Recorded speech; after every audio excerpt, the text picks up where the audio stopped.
Buenas. Thank you so much for joining us for another episode of Made with Intention. I'm Megan Tamila Burke, here with my bestie slash co-host Candace Tavino and a very special guest, Blaine Anderson. Blaine is a dating coach for men. She's been featured in Forbes, New York Times, The Washington Post, and was recently offered a deal by Mark Cuban on Shark Tank. We'll save that discussion for a business-themed episode. Today, we're exploring dating with Blaine as two single-as-fuck women, but you can definitely apply our conversation to your dating lives no matter who you're interested in. Hey, Blaine, thank you so much for being here. Hi, thank you. I'm excited. Thanks for having me. We're so excited to have you. And like I mentioned, we are both, whatever the definition of single is, you'll find us. I mean, with very cute pictures in the dictionary, but you'll find us there. Before we dive into the dating aspect and the dating tips that you have and the advice as a married woman, from the business side, we're both business obsessed. Most of our voice notes are about dating or business. And we turned it into there's no in between, and we turned it into a podcast. So on the business side of things, because actually, let me give a backstory. Blaine was my boss and director of operations of We Roam. We worked very well together, but we also had a lot of fun together. And so this was, I would say, a big pivot, to turn into a dating coach. Yes. Why? Why this lane? What made you pursue it? So I worked in the travel industry for, many years after, straight after college into my late 20s. And I loved what I did. I loved working with you, May, and we did have some fun. But when the pandemic hit, I was working in the travel industry. So my business went to essentially zero overnight. And so I was left thinking like, okay, what am I going to do now? What should I do next? And I had always enjoyed giving dating advice, and especially to my guy friends. I would have guys who I knew were really great guys, but I would look at their dating app profiles and be like, what is going on here? This is not it. But I know you're great. So let's, fix that disparity. And so when the pandemic hit, it occurred to me, could I offer that same advice that I'm giving people over and over to more guys at a lower price point by creating a course? So I really knew I wanted a course-based business. Dating seemed like a good opportunity at the time. It wasn't a crowded space, especially for women giving men dating advice. Literally in the past few years, it has exploded. There are so many dating coaches. But I got in at a lucky time when, especially on Instagram, there weren't many. Very interesting. So to clarify, you're saying there of course there were dating coaches, but there weren't a lot of women speaking to men. Yeah, at least not with a reputable voice, and it not going to market on Instagram. Okay. Which is where I find my customers. I like it. Yeah, so that's how I got into it. And it turns out men need help dating. So it took off and things have gone really well since. So on that note, who is this guy? Who's your customer? What can you tell us about him? Yeah, I have two sort of customer profiles I refer to. The first one is who I call the engineer. He may or may not be an actual engineer, but he's usually a man who works in a technical field. He's doing pretty well professionally, and he has a lot going on in his personal and professional life, but he's ready for his dating life to catch up. But he's just confused about women. He usually doesn't have a lot of experience and doesn't really know what he's doing wrong and where to start. And then the second type of guy I work with is the divorcee. He was either in a really long relationship or is recently divorced and didn't expect to be single again and is back on the market and is like, WTF, now what? Okay, I like that. Are there 3 things you can tell us about this customer or men in general that would surprise women in particular? Yeah, so you'll have to tell me, I guess, how surprising these things are, but I think I didn't realize how prevalent they were. The first is that men are, at least the men I work with, and again, I'm speaking when I'm generalizing, but it's my customers, they are terrified of being perceived as creepy. They are so scared of being creepy. Thank God.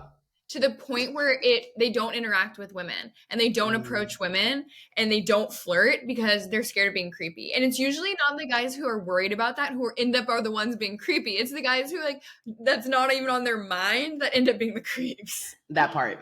Is that they're worried about being creepy in the wild, or are they worried about being creepy on the apps? Are we talking about the wild? Because both they're just worried about being creepy generally, but I would say in the wild is more because on the apps it's more obvious if you don't make it creepy dating app profile. That's a common discourse on TikTok, at least on my side of TikTok, is women saying, come up, men don't come up to me anymore in like cafes and all this stuff. And then Really? another next TikTok is a man saying, I saw this woman, but I didn't know what to do. But then there are other videos on TikTok where a woman will be like, oh, this guy randomly came up to me with a rose. How creepy. And people in the comments are like, well, how do we win? At all. Me I think neither. that's really sweet. I think it's so sweet. I love strangers. So in any regard, I'll take it. But and that's really what I preach. I'm like, if you are doing it in a respectful way, even if she's not interested or if she's not single, you aren't going to be perceived as creepy. I did a survey of 13,000 American and it was US and UK women and asked them, would you want to be approached more? Do you want to be approached more in person? And 95% said they wish they were approached more in person. And 98% said they would rather meet their significant other in person than online. Absolutely. Yes. Same. Yes. Because also in person, I'm a vibe. On apps, trash. 0 out of 10. I don't got it. I don't believe that for a minute. I'm not there.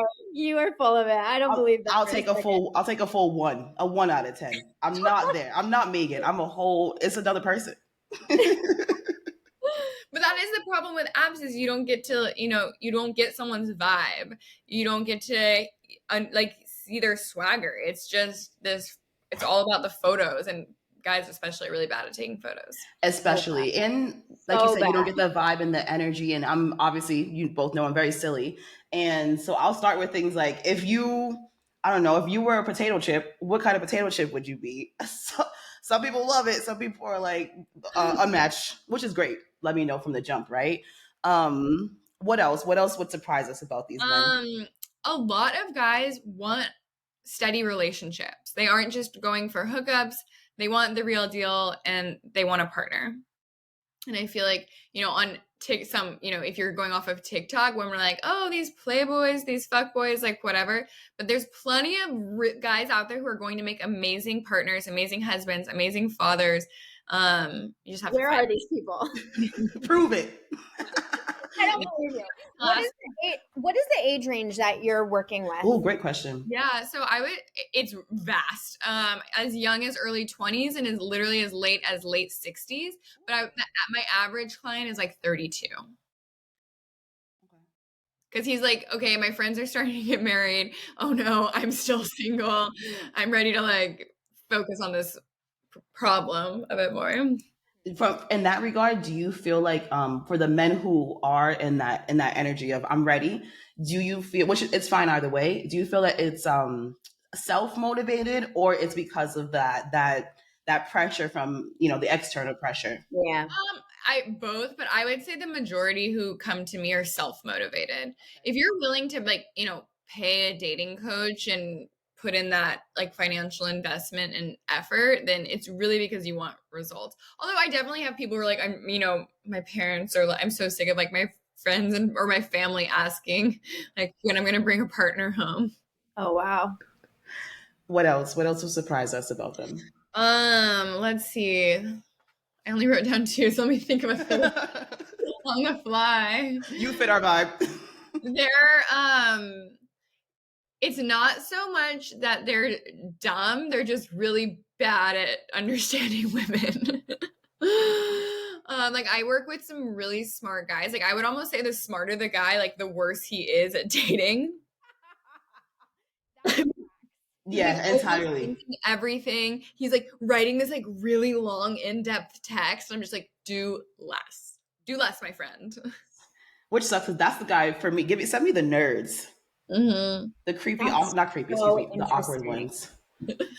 No, nerds are the best. Love. I feel like I married a nerd. Facts, yes. And it works, right? And also I love nerds, but also that with a drink on the beach and then what's he doing? Laying down or on his phone or you know what I mean? Yeah. It's a great balance. Yeah. I don't know if you work with a bunch of different cultures, so maybe you don't have the answer to this. Have you noticed cultural differences and approaches to dating or their desires, or do you feel like it's pretty much the same across the board? So what I say, because because I find my customer on Instagram, naturally people from all over the world will be like, will this work for me? And what I say is like my tips and advice is really geared to Western culture and dynamics. That being said, I'm someone who's traveled all over the world, literally dated all over the world. And so I'm confident these tips will work in many situations. But if you are in some remote village in India, then like I cannot vouch for that. Like I just don't know. Right. Valid. Another common discourse on TikTok is attachment styles. And how do you say, maybe you could say like the mismatch between them, or who's to the point, honestly, I'm a bit attachment style fatigued. I think also sometimes when things aren't going well or when we can't figure something out, we love to intellectualize it, right? And then, oh my God, well, this is that. And like, he's just so avoided and da da da. With that said, I do have an avoided attachment style. Candace, do you know yours? Mine's definitely anxious. Okay, I was going to guess that. 100%. But it is interesting though, because like attachment styles are so new to me this past year. And as I'm like dipping my toe into dating, I'm like, oh, this person is super anxiously attached. Oh, this person is like anxiously avoidantly attached. Like I'm like, oh, it makes so much sense. Like the things that they are doing are so classic in those boxes. And I'm like, okay, this is helping me to understand. And I also think there's something to be said for like how different men and women are. Like another book I just read or I read it a couple months ago, was Men Are From Mars, Women Are From Venus, which is like a very antiquated book. A throwback. I think there's a lot of value in it though, because if you can take out some of the like crazy examples, like he's like, hop on your typewriter and write a letter. And then I'm like, what? But if you can like look past that, the foundation of what he's saying is so fascinating. And then what I do, because I can't stop talking to everybody, is I'll like my clients that I see multiple times a week that like I'm really close with. I have both male and female clients. So I'll be like, what do you think about this thing that I read in Men Are From Mars, Women Are From Venus? And like, I'll give a specific example about like, how I should ask for help in a certain way with certain language to a man, and my male client will be like, oh yeah, that's exactly how I would want to be asked. And then I'll say that example to a female and she'll be like, that just sounds so demanding and so da da da. And I'm like, I know that I would not naturally say it that way. So I think there is a lot to be learned from that. And I think there is some value in like intellectualizing it, but to your point, I'm also like, okay, enough. I'm just like fatigued with all of the information. Before you get it, what were you gonna say? I was just going to say, for people who don't know what attachment styles are or who are like really new to them, I was just curious if Blaine could go over like an intro to it. Yeah. So I would definitely recommend checking out the book Attached if you aren't super familiar with attachment styles. In my courses and when I'm talking to men, it's sort of like what you said. I give a general overview because it can help be directionally correct or like directionally informative. But especially with my clients, it's like I don't want them fixating on it so deeply that then it's like causing them to like really, act a certain way or have a certain idea in their head that they have to be a certain way when everything and everybody and every interaction is going to be so case by case. But the main three, it's like secure attached, anxious attached, and avoidant. And I think the important thing to remember is it's a sliding scale. So you can be, it's not just like you are in a black or white box of one or the other. And it might depend who you're also dating. Someone might bring out more of your anxious attached, which as it sounds is like the closer you become to this person, you actually get more anxious. You hold on tighter, you send more messages, you need more reassurance. Whereas with avoidant, as you get closer, if you're avoidant, you push away. You actually don't, lean in. So if it looks like someone's like treating you really well or things could work out, that actually might make an avoidant run away or pull back. Relatable content. And then where secure is you're more, as it sounds like, secure with yourself and able to progress in relationships at an appropriate pace without leaning forward or leaning out as you get close. I guess inappropriately isn't quite the right word, but in a way that's unhealthy. Right. Is there hope for us? I was gonna say. just period. Question no, mark.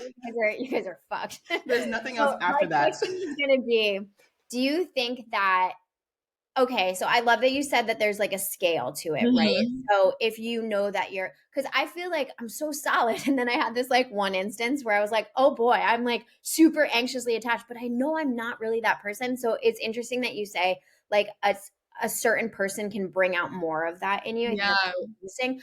But my question was going to be, do you feel like you need to, or people need to work on that to such a degree that they feel so strongly, securely attached before dating? Or do you think that, if it's a level 1 to 10 and somebody's above a 5, that they need to like hold off and work on themselves? Or if they're just kind of self aware and know that they have this little bit of avoidancy or Yeah. anxious kind of attachment, is that cool? Is that like a good place to start if you're going to date? Or do you need to be like, totally not in the Nobody's perfect. And there are plenty of people who are avoidant or identify as avoidant or anxious who are in happy relationships, because, especially if they are aware of that in themselves and even their partner is aware of it. For example, you might be dating someone and you realize they're anxiously attached. So you meet them in the middle. You give them a little more reassurance. You help them, you help give them that like validation that they need. Or if someone's avoidant, you don't freak out if they need a little space from you. So I absolutely do not think you need to wait until you're like perfectly in the secure bucket before you can date or even, have a healthy relationship. Mhm. My question was, is there hope for us to, I guess, with people who are anxious or avoidant, right, or have these attachment styles, is the goal that we move across the spectrum towards secure, especially when date, like kind of what Candace was saying, but it's kind of like, is the goal that we move towards secure, or is the goal that we chill the fuck out, and manage where we are? I think it depends on your own personal goals. Because if you want a long-term relationship and you're avoidant and you're running away every time you attract somebody who is stable and into you, like that's problematic. So you do either need to, and there's no like right or wrong, answer here. You have to find what works for you, but it's absolutely, you can become more secure no matter where you are.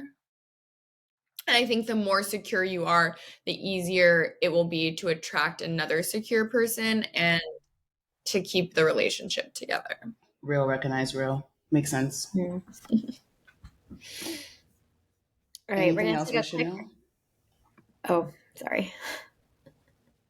I was just gonna say we're gonna take a quick break and we'll be right back. Do you have a man in your life, maybe a brother, uncle, or BFF that you know is a great guy, but never seems to have luck romantically? Well, I am here to help.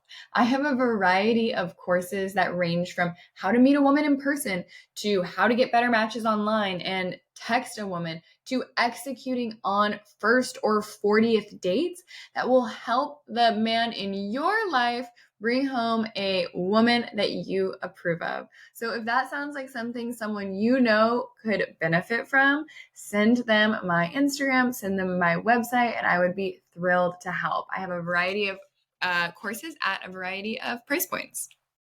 Thank you. So I've got a question because I am newly on the dating apps. I'd love to know your thoughts on dating apps. Do you think that it is possible to find a partner on there? Do you think it's a viable place to look for someone, or should we all just get off the apps? Well, So before you answer, I'm sorry, didn't you yeah. meet your last husband though? One. I did, Okay. but now I'm divorced, so. Yeah. No, there are absolutely good men and women, great men and women on dating apps. I find them to be a necessary evil. When I work with a client one-on-one, I'm like, we are going to make you the best possible dating app to give you the best possible shot and get in front of, in their case, women who you wouldn't run into or meet in your day-to-day life. But what I say is I want 20% of their dating efforts to be put online and 80% to be spent offline. So let's make a great profile and let's like have it operating in the background. And I want you to know how to leverage it and use it so it's effective, but you can't put all your eggs in that basket. And that's where I think people get tripped up is they we got lazy. You know, the pandemic kept everyone inside. Everyone started online dating. People got more anxious about approaching in person and meeting strangers. And now everyone is sitting on their couch, flipping through possible options, as opposed to just going out, doing something they enjoy and talking to people along the way, which is problematic. Yeah, it's like there's this catalog. It's like you're window shopping for a partner and you can't really like there's no like depth at the beginning of it, you know? And so if you're looking to make like a really strong connection, obviously there's got to be some level of physical attraction there, which I understand. But it's just so if you really think about it, it just gives me the ick so bad. But like I don't really know where else to meet people. Yeah, yeah. I mean, it's definitely tough, and I think, you know, dating apps, they're a business. It's like social media. They are designed to keep you on them, keep you hooked, get that dopamine hit when you see a hot profile or when you get that match.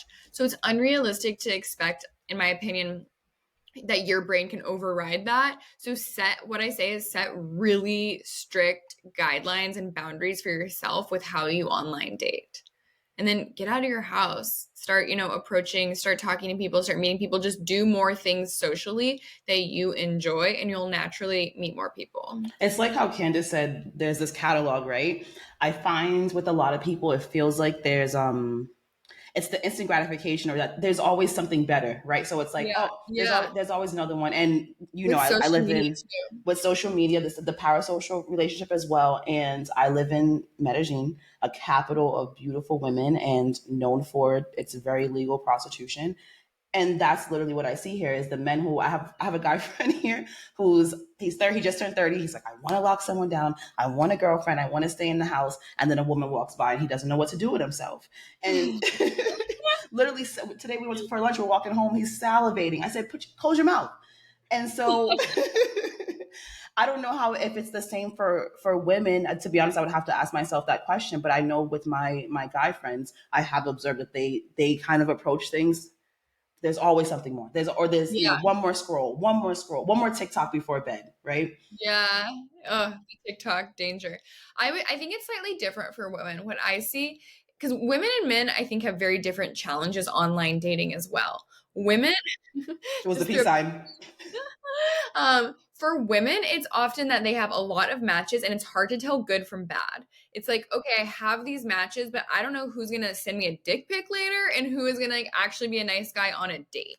And it's overwhelming and confusing. And so they end up feeling frustrated and just either giving up or picking the wrong people because, you know, what a guy makes and puts together in his profile isn't a good indicator of like who he is in real life. The What problem tips? Sorry, go ahead. I would say the problem for men is that they don't get matches because they're really bad at making profiles. And then because women really, you know, hold the cards there, there's way more men on the apps and the women are getting so many matches that they're overwhelmed. So you get lost in the pile. So for men, you know, they need to make profiles that are going to help them and stand out from all of the noise and all of the other profiles that women are looking at. Like, okay, why this guy? Oh, because he's funny and he has a really good picture and he makes a good joke about his dog. Okay, if you don't have those things and you're not able to stand out, then you're just going to be overlooked every single time. What tips do you have for someone making a profile? Yeah, so for men and women, you've got to have good pictures. High quality pictures, show what you look like. Don't just have headshots like it's your LinkedIn, you know. Get photos showing your hobbies, how you spend your time, your lifestyle. Give a well-rounded view of who you are realistically. So if Yeah. there's any question with what you look like that's an automatic no.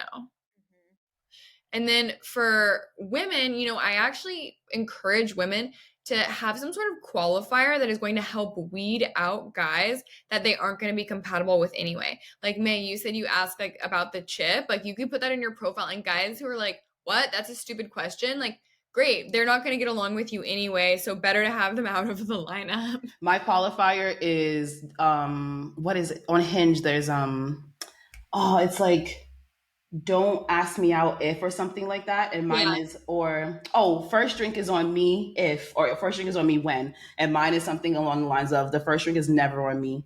And or something there's another one is something like don't hit me up if you're not ready to ask me out for dinner or something like that. I prefer first date, like dinner dates. But yeah, my newest You passion in prefer life is dinner being. dates? I do for the first date. I Yes, Me do. about that. same. I really do because I like looking at someone and chatting, but also I know, at least for me, whenever it's a great dinner date, there's something else after. Like we'll wander, we'll go for a walk, we'll end up in a bookstore. And so it's like a great way for me to transition. I like to see how they treat the staff. I like to see how they tip. I watch to see how they tip. I like to see how much how they talk about or what place they choose.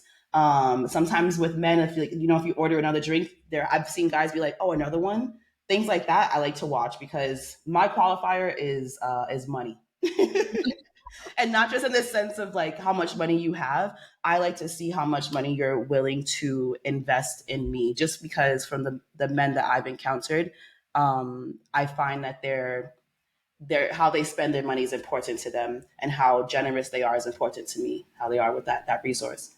Okay, but devil's advocate, this is a Please. stranger from the internet. Mm-hmm. You want to sit down and commit to a possibly multi-hour exchange with them when you don't even know if if they're going to look like their photos, if Yeah. they're going to be interesting to talk to, if they're going to be fun.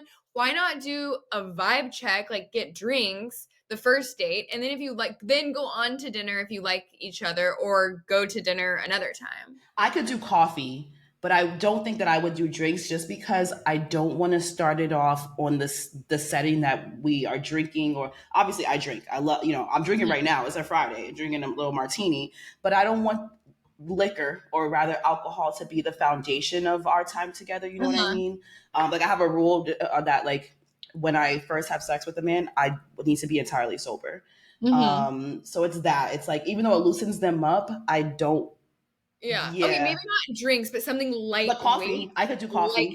drinks. I wouldn't Coffee. do either. I don't like a coffee date. I think that's, for one, it's like not good for women's hormones to have coffee late in the day. So unless we're doing like a 9 a.m. coffee, but then like I need to have breakfast, because also like women shouldn't be having coffee on an empty stomach. And like, sorry, but this is what I do for work. So like I have to think about my health first. I also think it's like super low investment, and But I'm it not. should be, in my opinion, if you don't know this person. But you don't go out on the date until you've had like a couple interactions on the app or via text to get to do the vibe check. And Mhm. like the whole thing leading up to that, to me, is a test. So for example, like I did accept a drinks date the other night, and he got weird. Like he was so cool. We were chatting for like a week. We couldn't like find a time to get together, whatever. So finally we found a time. And then he was like, an hour before the date, he's like, hey, what's your address so I could pick you up? Absolutely not. It's not I know. 1942. Like, absolutely not. And I said, I'll just meet you there if that's cool. He never responded. Like, such a red flag. Whoa. 15 minutes What? before the date, I was like, hey, I'm not coming. This like really creeped me out. Like, I hope, wish you well. And I kind of like, Mhm. I just blocked him. But it's, to me, like that is all leading up to that is kind of the test for the vibe. I don't mind doing like an apps, like, hey, let's meet for apps, because that's like, Mhm. that tells me we're gonna get some like FaceTime across the table. The other thing about a drink is like I feel like we're sitting at a bar. I'm like looking, I'm craning my neck to like look at you. It Mhm. just feels, I also don't really drink that much. I don't know. I don't like it.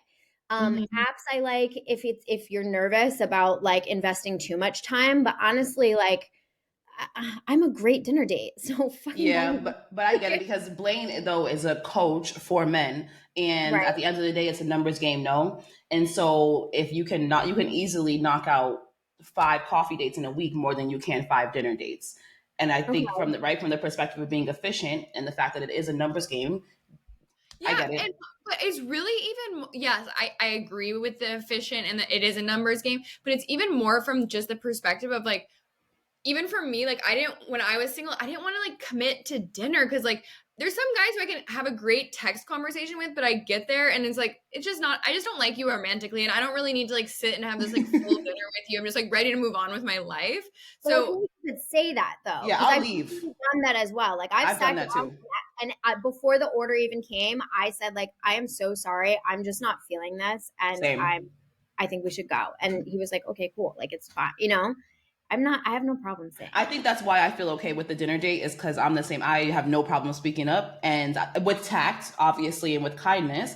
But if we don't need to, or I'll get takeaway. Maybe you get a doggy bag, I get a doggy bag.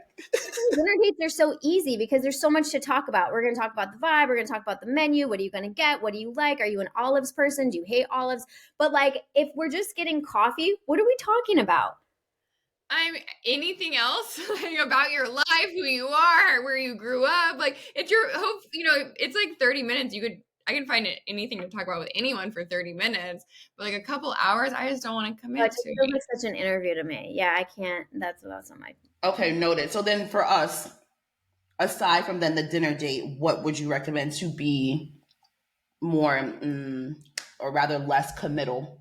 My first date with my husband was we got juice and went on a walk. That's perfect. That's actually, I'm down for juice and a walk. Drinks. I just mean something lightweight that's not, going to be multi-hours long. I say first date should be planned around something that can be 1 hour. Second date, you can plan something that takes 2 hours. Third date, 3 hours. If you're having a great time, you don't have to end at an hour, but it should be able to naturally wrap up in 1 hour's time. Okay, I like it.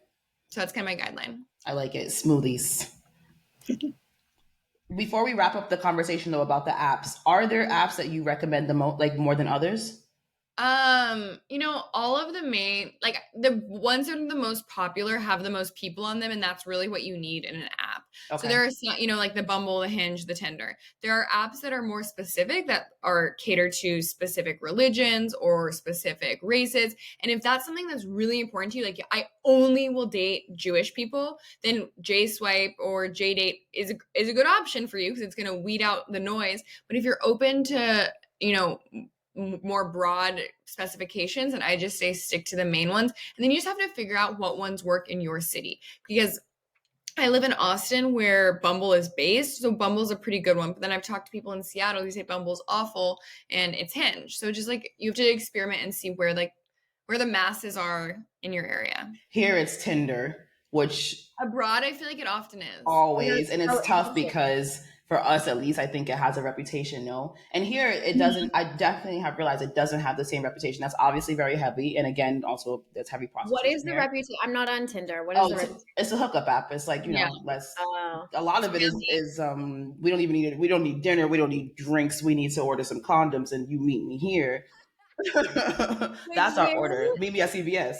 Would you suggest, like, for someone who is looking, like you were saying that your client is a man who's like ready to settle down, ready to like commit, would you suggest that in the first few interactions of texting or via the app and the messaging that they ask, or that they have the discussion of like, what is your intention? Why are you on here? Or is it more just like, let's get to know each other and see if we vibe? Let's get to know each other, because whether or not she's willing or looking for a relationship has everything to do with the guy who's in front of her. True. If she meets the man of her dreams, like she's probably going to be ready for a relationship, but you're some like rando dude on Tinder. She doesn't know if she wants a relationship with you. So it's definitely the latter. Get to know each other and just see where it goes. Valid. Candace, could you ask your... Okay. Okay. Let me think about how to explain this. So there was a situation where I was expecting communication. I didn't get it. And I like this is my anxious attachment style showing. I flipped out and I was like, okay, I just need to like communicate that I need better communication. And then I'm just going to like delete this person from my life. So I said that. I was like, hey, I really expected to hear from you because of blah, blah, blah. This hot and cold communication is like not working for me. So I wish you all the best. Had a really great time. Really would have loved to get to know you. You're awesome, but like this just isn't working. And then I deleted this person from everything. Mm-hmm. And I was telling my married friends about it. And they were like, Candace, that is a gross overreaction. You should have just like expressed that you really had hoped to hear from them, like what's going on, and like waited for a response. Because it turned out like this person was on a 15-hour flight, had no Wi-Fi, like couldn't get in touch. Yeah. And like when he landed, he was like, I'm so sorry, blah, blah, blah, blah, blah. And then he was like, a little dramatic though, to just like delete me from your life. I was like, okay, fair. But then all my single friends were like, absolutely not, don't settle. You had every right to delete this person. And I was like, wow, that is so fascinating that my married friends were like, what is wrong with you? Don't do that. And then the single friends were like, yeah, that's the same thing I would have done.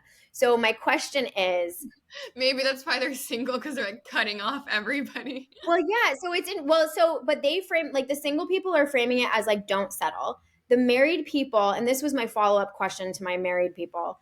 I asked them, like, are you 100% happy in your marriage? And every single one of them was like, no. And they also said, I don't think it's possible to be 100% happy with everything going on in your marriage. You just need to figure out, like, what is something that you can compromise on and what are deal breakers. And, you know, for me, I had one person who was like, for me, my partner can't do the texting and like the constant check-ins. I hear from them like when they travel, like once over the course of like 10 days. And I was like, okay, that would not work for me. But they were like, but that works for us. And that's kind of just our arrangement. And that is what I had to give up to have the lifestyle that I have right now. And I was like, okay, wow, that's really fascinating. So I'm curious your take on this. Do you think that, yeah, I'm curious just your thoughts. Yeah. Right, on all of it. All of So it. without knowing more about how he dropped the ball in his communication, but the overarching theme I would say is nobody is a mind reader. So you can't expect somebody to just understand your needs or that you're anxiously attached unless you tell them. So my perspective is you have to communicate your needs. And obviously if you're way far off on opposite ends of the spectrum, it just might not have a future, and that might be something you can tell and you just call it. But oftentimes, if you tell someone you need something, like if he does seem like a great guy and he seems awesome and he checks all these other boxes and you really liked him, but he sucks at communicating, he might, this kind of goes back to what I said before. It's like the guys are just bad at communicating often and just need a little instruction. But if they're willing to take that instruction and learn and implement it, like that's a good partner in my book.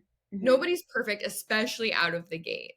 So I would say communication. And then if that person can't meet you where you need to be met after you've given that feedback, sure, bye, cut them off. But I think if they have other good qualities, give them a shot. Now, on the flip side, well, do you think that that there is a case where everyone like checks all of the boxes 100%? Or do you think that like if you're with somebody that you like a whole lot, they check like 8 out of 10 boxes, and you've like tried to communicate certain things and they just can't seem to show up in that way, is that then on the person kind of like asking themselves, do I want this long-term relationship? And like, can I, is this something I can live with, or is this kind of a deal breaker for me? Like, or what do you think? I would say nobody is perfect. So if you're looking for somebody who's perfect, you're going to be looking for a long time. When guys ask me like, how do I know if I'm ready to be exclusive? My answer is usually you understand, you already know that she's not perfect. You know the things that aren't your favorite about her and you like her anyway. So it's a scale. You need to have more things that you like than you don't like or have problems with this person. But I absolutely think life's about compromising. Any relationship, even with a friend or a coworker, often has some compromises. And I actually think if you are the type of person who can compromise and be a bit more flexible, you're going to be happier than if you expect perfection from anybody in your life. And that's my thing, is I don't expect the perfection part, but it's and Candace, maybe it's how the question was phrased, but it's are you 100% happy in your marriage? So maybe that was the problem with how the question was presented. But to be honest, and at least I don't know obviously everyone's relationship, but the people who I know intimately who are have been in long-term relationships and are still in them now, yeah, don't want it. Seems trash. You know what I mean? And so I know wholeheartedly that it has affected my approach to dating for sure. I don't know that I've ever seen anyone really long-term happy in a long-term relationship. Wow. Yeah, in my entire existence. And again, the people that I know who are my age, I don't even know if they really like them, to be honest. And so that was my thing with Candace when you were asking these questions. It was with people who have been together for not just a few years, they've been together for decades. And it's just like, where's this balance with settling? And also, I think a lot of the responses you got were related to money. You know, and money's not enough. It's not enough for me. I'm abundant on my own. It's not, obviously I would love to have a man who is, give me all the wealth, but it's not enough for me to just bullshit my way through life. And so, yeah, I guess my question is like, how do I ignore what I've seen? I know that my life is entirely different than anything that's ever been presented to me, but I'm realistic enough to know that it has impacted my approach to dating and relationships. Yeah.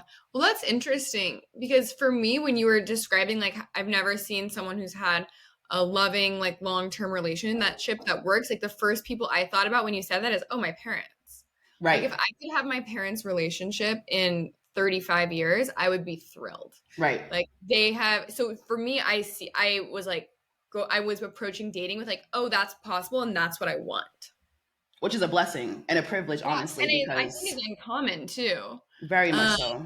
But I think it's important to note how much our past experiences and what was displayed for us in even our childhood affects how we think about relationships today. So even just being mindful of that as you go in can be helpful. But what was there was like a question in there that I don't know. But luckily, I'll take it. Luckily, I am mindful. Something else I was gonna say. Now it's like it's Friday afternoon. It's floated away. That part, but I'll take it. Luckily, I am mindful, and again, overall, I just don't attach my experiences to anyone's. But I am. It's just, you know, when you just know that, like, even though it's still in there, you know. This is what I was going to say, actually. Like, you have an awesome life. Before I got married, I had an awesome life. Like, I loved my life single. And it's really important that if you're unhappy with your life as is, finding a partner isn't going to fix that. It's just going to amplify what you already have. So if you build yourself the life that you want, and then you meet someone who makes it even better, that's how you know that it's the right fit and that it's worthwhile and it's worth making those compromises. Because net overall, okay, this makes my life better. Yeah, I find it like really annoying that my husband chews gum like all the time. And I want to punch him in the face when he doesn't. But net, he's still making my like day-to-day better. Perfect standard, actually. Very well said. Yeah. My question for you was, how do I say this? I'm 34. I am a feral cat. Literally, just to be explicit, if I could have sex for 24 hours straight every day of my life, I would. And it's not me. It's my body wants a baby. It says to me, I have dreams of babies. I have dreams of, daydreams of giving birth. I don't want biological children. I never have. I know. I was going to say, I feel like I knew that about you, so I was surprised to hear that. Never. I can't believe them hearing these words. Yes, but that's why I know my body is psychotic, because even when I was 12, I asked my mom to get my tubes tied. So I just know I don't want it. But even now, I'm counting down to when it will possibly happen again, which hopefully will be in about an hour. But I am a feral cat. And so with older women that I've spoken to about this, the advice I've been given is to like keep something on the side and then date, so that you can at least have that urge taken care of, and you can have like proper boundaries and, you know, give a slower approach with these other men that you're dating. Do you both agree with that? Because otherwise I feel like otherwise I'm going to turn everyone into a fuckboy. Because I can't wait. This is my area of expertise professionally, but I do agree. I think your strategy there makes a lot of sense. Okay, perfect. I think your strategy makes a lot of sense, especially if that one person is like a safe person that like you feel so good with, like emotionally, physically, spiritually, all the ways. But for whatever reason, like that person's just not going to be your one and only person, and you want to just date and just kind of see what's out there, and also like practice receiving and like being in kind of your feminine energy, I think is really important. So yeah, I like that approach for you. Done. As long as we're all in agreement. Yeah. We're on board. With that, my other thing for both of you is, how do you balance physical attraction and emotional attraction? Because you had touched on this earlier, right? And how, like, yes, physicality is important in our quote unquote chemistry, however you want to say it, is important. But what's the balance between emotional needs and your eyeballs? Well, this is why I think online dating is so tough, because I can see someone online and be like, or in a picture and be like, ooh, he's hot.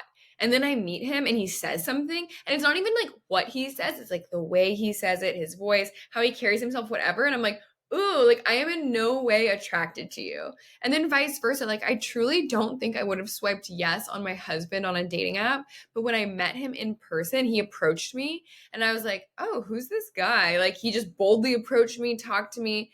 Like that was so attractive. And then the more I got to know him, the more attractive I found him. So I feel, and this is something I think going back to like why dating apps are tough, and the thing that the guys I work with struggle with dating is oftentimes they go on dates with women and women say, you're really nice, I just don't feel that romantic connection, or I just don't feel that spark. And it's because they met this person oftentimes on a dating app, so they are really nervous, they haven't established a connection, and then the woman expects to see fireworks, you know, over one dinner or one juice, and then when she doesn't, she knows she has 100 other guys in her queue, so she's like, I'm just gonna end it. And so actually my advice to women is, and it's really for women or men, whoever you're seeking, if you go on a date with someone and you vibe with them and you have a good time, even if you don't think like, oh, it's fireworks or I feel the spark or it's a romantic connection, just go take that second date, because chemistry absolutely builds, in my experience, in my opinion, the more you form an intellectual connection and an emotional connection. So yeah, it's not going to work out with everyone. And some people you might know for certain, hey, this isn't my person. But if you had a nice time, take the next date, because he might have been nervous, she might have been nervous, like they weren't flirting, they weren't, you know, inserting themselves physically because they were uncertain. Just give it a little more time.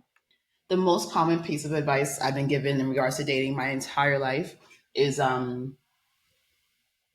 piece can feel boring.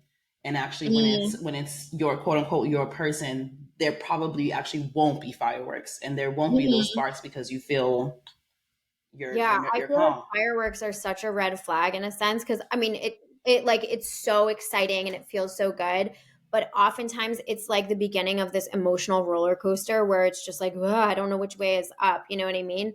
And I want somebody who's going to like balance my nervous system, not like freak me out. And part of it is probably on me and my reactions to what they do, but I don't want the fireworks. I want like ease. Mm-hmm. Ease and Mm-hmm. calm seas is what I'm looking for. Yeah, yeah. And I actually recently read Jada Pinkett Smith's autobiography. Oh, how was it? I really enjoyed it. She has a really interesting childhood and life growing up, but she touches on relationships and how if you grow up in an environment of hostility, or where the people you have like relationships with, your parents, your siblings, family members, are constantly in turmoil or fighting, then you're programmed to feel like, oh, like that's what love feels like this like intensity or this tension is what I want or what I seek in a relationship. But and when in reality, that's not leading to necessarily a healthy relationship. Valid. Yeah, Really I good think that's why it's articulating so important to like deal with your emotional stuff, your trauma. that. Mm-hmm. Yeah, relatable. Anything else you would like to share with us on our we'll report back, I'm sure. And if you listen to Made with Intention often, then you already know you'll hear more about our dating adventures. I mean, you guys. Oh, go ahead. I had a question. I would love to know where you recommend uh, your clients to meet people in real life. Yeah. So I like to tell my clients to get out and pick up, I call them investment areas, but they are essentially hobbies that there are things they genuinely like to do where women also spend time. So find those things. It could be a specific workout class. It could be pottery. It could be pickleball. It could be watercoloring. It can literally be anything that is going to, one, give you things to talk about with women that you go on dates with no matter where you meet them, because you know no one wants to go out with a guy who has no interests or hobbies. And then two, it's going to allow you to meet more people. It doesn't always lead right to meeting, oh, I went to pickleball and I met my wife, but maybe you meet a guy and he invites you to his birthday party, and at his birthday party is his sister who brought her roommate, and like that's the girl you hit it off with. The more you can expand your social circle and meet new people generally, just the more options you're giving yourself. If you're going from work to gym to home, work, gym, home, that's all you do, grocery store, you're not giving yourself the best possible odds of meeting a like-minded person. Noted. That's always my advice for I've never had a problem of creating friendships or finding friends, but whenever people say they are, I always say get something and stick with it, but not something social like a pottery class or what or book club. Yeah, exactly. And then my advice to women, and like, you two being very strong, independent, business-minded women, is like, give those nice guys a chance. They're out there. They're looking for the ladies, but they often get overlooked. It's like, oh, friend vibes, but they'll be really good partners if you I would give love spark them. a chance to build. I'm actually the opposite. I love the nice guys. I just wonder, for me, Until they're too nice, and then you avoid them and go Well, the other way. too nice maybe, is not. but I don't know, because to be honest, I wouldn't claim that because I'm very different and I haven't experienced that in a long time. So in the past year, but I can't say that right Okay. now. Okay. Because I have, even in the past year, I've changed so much, even with my approach to dating. But the tough part for me is I want to go toward the nice guys, the quote unquote nice guys more. It's just that it's new to me. And so Mhm. I don't know what that looks like. Whereas the ones who are quote unquote intimidated, or maybe, a bit ruffled by me, Mhm. sure, could find them in a line real quick. Oh, that one, that one, that one. You know what I mean? So that's where I know that I have a different attraction because I see differently now. So I'm like, oh, okay, this is Mm. working. I'm doing it because I'm Yeah. not attracted to them anymore. Whereas before, that was the problem, right? Is that I'm going toward them and they're going toward me, and then we clash. Whereas now, immediately, no. Even like my little play thing, he even said from the jump, like, that I come in so, but that's something that he likes. And I know that his energy I'm very soft and calm around him. So I know, okay, so I'm doing it. Yeah, your energy works together. I love that. Yeah, it's working well. I just need to do it with someone that I'm not just fucking.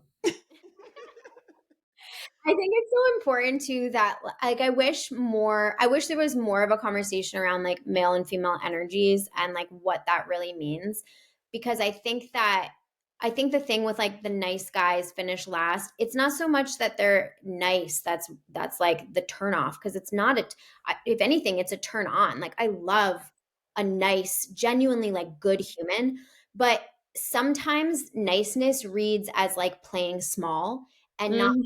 not being assertive and Yeah, direct and decisive totally. and somebody that's like a strong protector and leader Yeah, and someone who can like handle the situation. And if I feel like there's any sense of, oh, okay, I have to handle it, it's just like an immediate ick. Like totally. I take care of so much in my day-to-day life and my business that like when I'm with somebody that I want to be romantic with, I want to not have to take care of every little thing, you know? And if you even like think about that in caveman terms, it's like because guys are always like, oh, like women like assholes, and it's not that they like assholes, but there are qualities that are associated with being an asshole that are really attractive. Yeah. Being assertive, looking after yourself, taking action. Like if you're in a caveman days, do you want the guy who's like placating everyone and like trying to make everybody happy, or do you want the guy who's like going out and hunting the food and taking action and making the fire and getting shit done? It's like, no, you want the guy who's getting shit done. So it's like when I work with these nice guys, I'm like, you can be nice, like you don't have to be an asshole, but you need to have boundaries. You need to respect yourself first and foremost. You don't know this girl. You don't need to bend over backwards to appease her. Like you know value yourself first and foremost. If you're putting the pussy on the pedestal, it's not going to work out because she's going to be looking down at you. And then that's a recipe for like, bye. Yeah, she doesn't want that long term. No, everyone wants to, dating is aspirational. Everyone wants to date somebody. They want to date up. They want to date someone they perceive to be like better, not better than them necessarily, but like brings things to the table that impresses them. Definitely. Well, to your Definitely. point too earlier, you were saying you want somebody that like will complement your life, because Yeah. and that's so true. And in now that I'm in this like dating world again, I feel like there's a very strong conversation around the idea that like men think that they're competing with other men, and that is not the case. At least for me, they're competing with like my life is so peaceful. on its own. And I just like want somebody to come in and like complement that piece that I have. I'm not like pitting them in against each other in my mind, or like I'm not going on these dates like, well, oh, this person was better than that person. It's just like this person is really cool and adds value to my life, and I get excited, and there's something to be like learned or shared between this energy, not something where I feel like I have to, it's that roller coaster. Like I don't want to be on the roller coaster. I want to be like smooth sailing. Yeah. Yeah. Well, that makes sense. Anything else you want to add, or Maegan, any last questions? Again, I'll keep you all updated. You know, pray for me. Pray for the body is fertile. So let's just, if everyone could just tonight pray for a life without babies, I would very much so appreciate it. No, that's it. I Any love last it. I words want for to stay up to date on your both of your dating adventures. Oh, well, you're my close friend, so you, no problem there. All right. Well, thank you so much for checking out today's episode of Made with Intention. If you have a moment, please rate and review our podcast, as it helps us to come up better in searches. Special thanks to Blaine Anderson for her time today. You can find her on social at Dating by Blaine, Blaine. Be sure to check out the show notes for links, and we'll see you back here next week.